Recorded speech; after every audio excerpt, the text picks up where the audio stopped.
اعوذ باللہ من الشیطان الرجیم بسم اللہ الرحمن الرحیم۔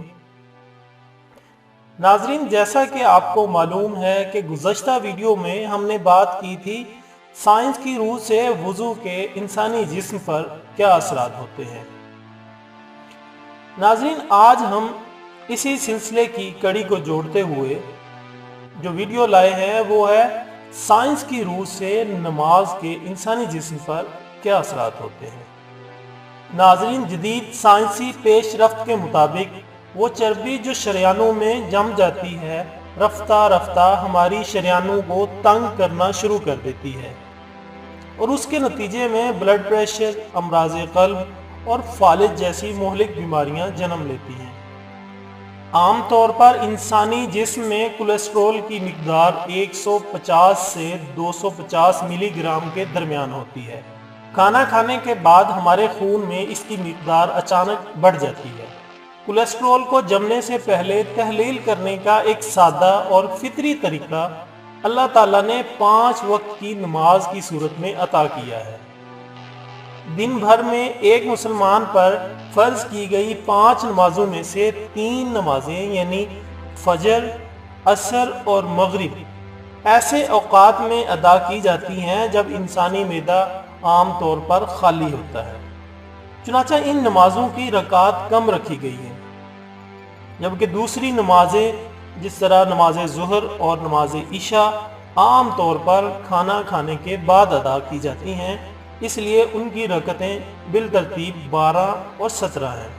ناظرین، اگر ہم رسول اللہ صلی اللہ علیہ وسلم کے ارشاد اور عمل کے مطابق صحیح طریقے سے 5 وقت کی نماز ادا کریں تو جسم کا کوئی حصہ ایسا نہیں جس کی احسن طریقے سے ہلکی پھلکی ورزش نہ ہو جائے۔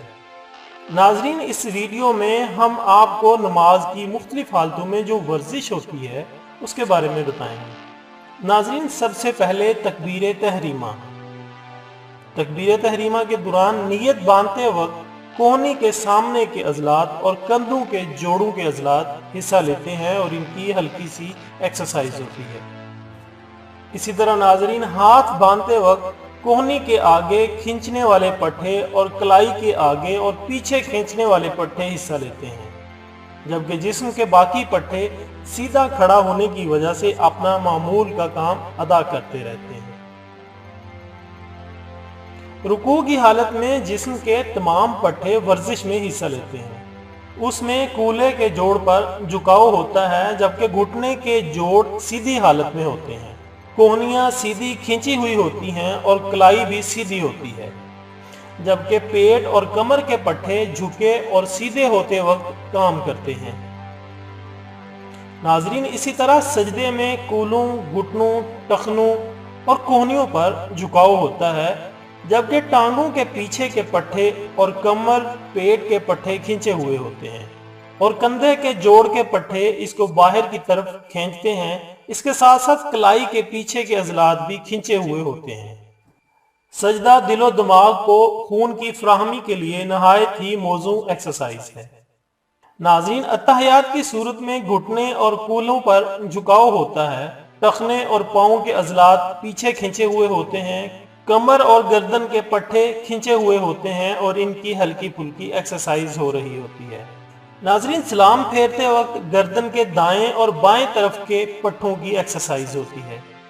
ناظرین، ہم نے دیکھا کہ سنت نبوی صلی اللہ علیہ وسلم کی پیروی میں درست طریقے سے نماز ادا کرنے کی صورت میں انسانی بدن کا ہر عضو ایک قسم کی ہلکی پھلکی ورزش میں حصہ لیتا ہے، جو اس کی عمومی حالت کے لیے بہت ہی مفید ہے۔ ناظرین، اس کے ساتھ ہی اس ویڈیو کا اختتام ہوتا ہے۔ ناظرین، نماز ہر مسلمان مرد اور عورت پر فرض ہے۔ آپ خود بھی نماز کی پابندی کریں اور اپنے دوستوں، رشتہ داروں اور اپنے ارد گرد سب کو نماز کی ادائیگی کی تلقین کریں۔ اس کے ساتھ ہی اجازت دیجیے گا۔ اللہ حافظ۔